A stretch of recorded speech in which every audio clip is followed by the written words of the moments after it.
welcome back. Now, this is part 5, and it is still day 2 of the Challenge, but this is Billy's second dream in the same night. Can you believe that? Anyway, let's find out what it means to have horses in a dream, what they have to do with will and willpower, and also, why would they be dead? Stay tuned. And there's a lot of horses, a lot of dead horses in this dream, which has a lot to do with will, and some past acquaintances of mine that I've never dreamt about before, which actually share the same last name as me. So if you look back along the family tree, there is some relation way back when first immigration from Ireland, but not blood relatives, and so it's. I thought it was very interesting that I would dream about them. Who I haven't seen them in almost 40 years. So, you ready? Well, I'm just kind of reflecting on what you just said, because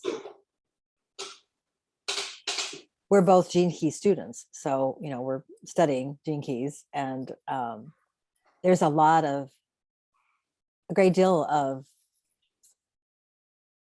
talk and emphasis within the Gene Keys community about heritage, about your DNA, because it is Gene Keys. Ancestral DNA. Mm-hmm. Yeah. And so in my mind, if I had a dream with people in it, like you're describing, in the way you just said, that would be in my mind. I would realize that, whoa, this dream probably is going to be hitting on those factors, particularly in regards to decision making, which to me makes all kinds of sense because, well, you've already done the symbology in the dream, but with the horses. But it's how you're changing. This is how I would see it. It would be how I am, the thoughts and actions I'm taking are changing my DNA. And so it is affecting all of the DNA of the Irish people. I have Irish ancestry too. So, I get that. And that has depth of meaning to me, a lot of depth of meaning to me. So I would reflect on it in that way. So go ahead, let's hear it. Okay, so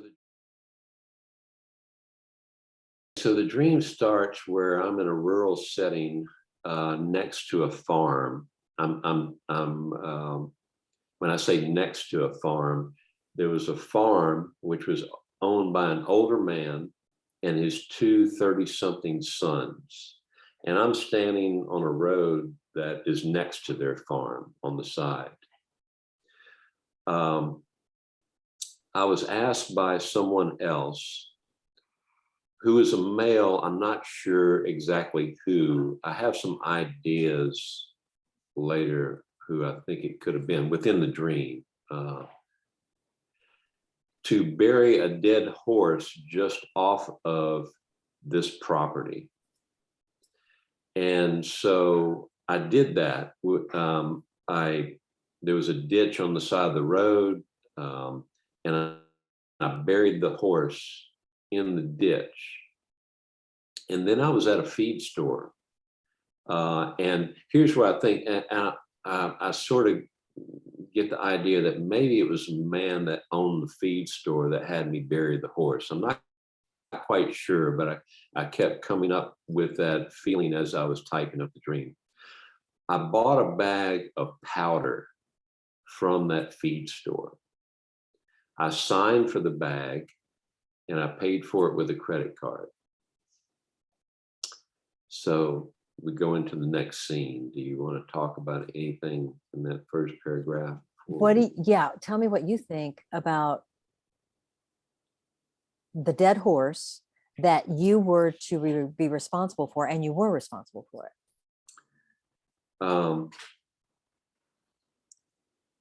Well, a horse in a dream has to do with the dreamer's will. the ability to engage the will towards an image desire. Okay. It's burying the horse to me is a positive, not a negative action.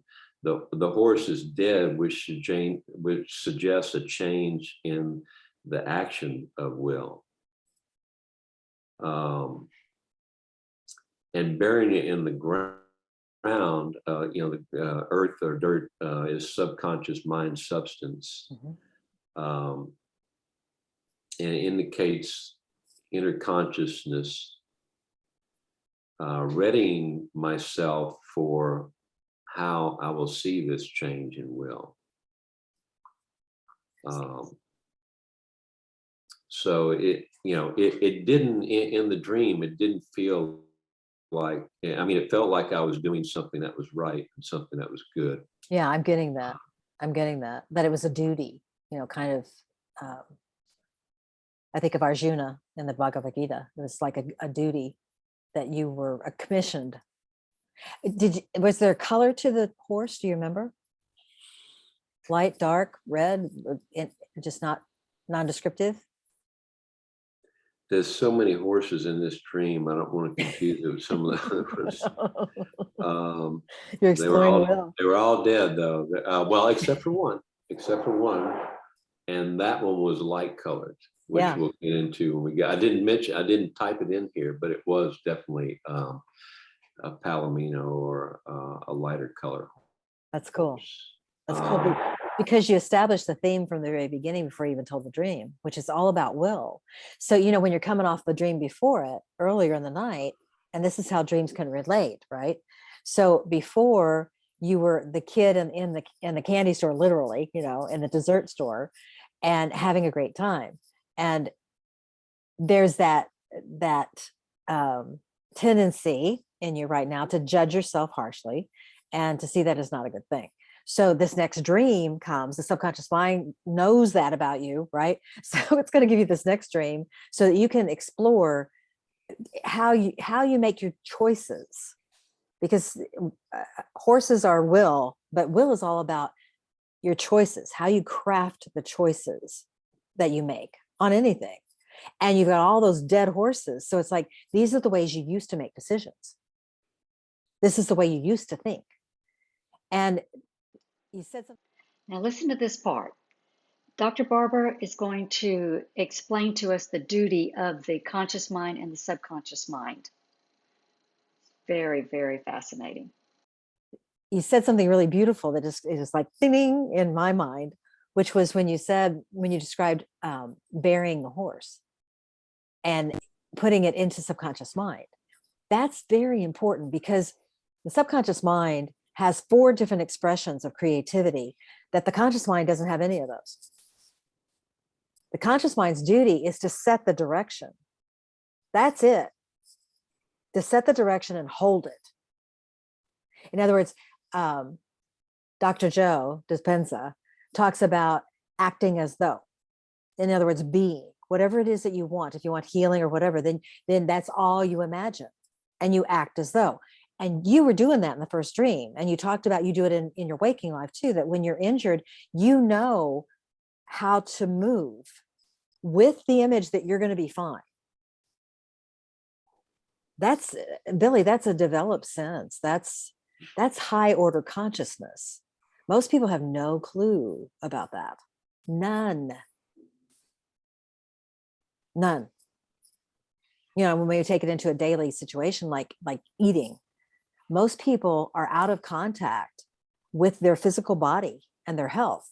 So they don't know when to stop eating. They don't know when they need to stop drinking, artificially flavored drinks or something like that, or alcohol, when to stop drinking alcohol. It's like they have no monitor, no inner compass for that.